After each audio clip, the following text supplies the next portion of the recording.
The Watergate scandal began on June 16, 1972, when 7 men broke into the Democratic National Committee headquarters, or the DNC. It took place in a Watergate hotel. One of them was a former FBI agent, and one used to work on the Presidential Re-election Committee. The burglars hacked into the phone systems, the computer systems. They received private information and took pictures of private documents.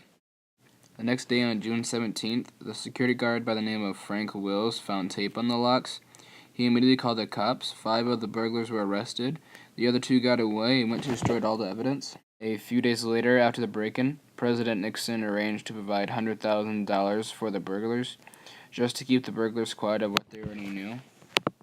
There were a lot of rumors going around in the world saying that President Nixon was involved in the Watergate scandal. So he gave 3 speeches to the world addressing that he had no part of this. Later on, the 5 burglars pleaded guilty.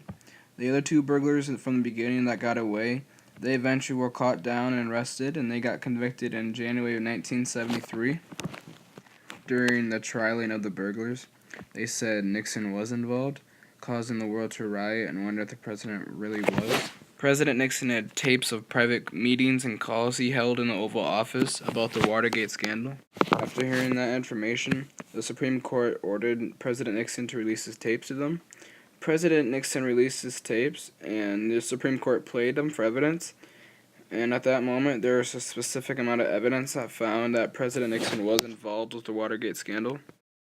On August 8th of 1973, President Nixon resigned of his presidency. 6 weeks after President Nixon resigned from presidency, President Ford, who was the new president, dropped all charges on President Nixon, but he arrested Nixon's aides and threw them in prison instead.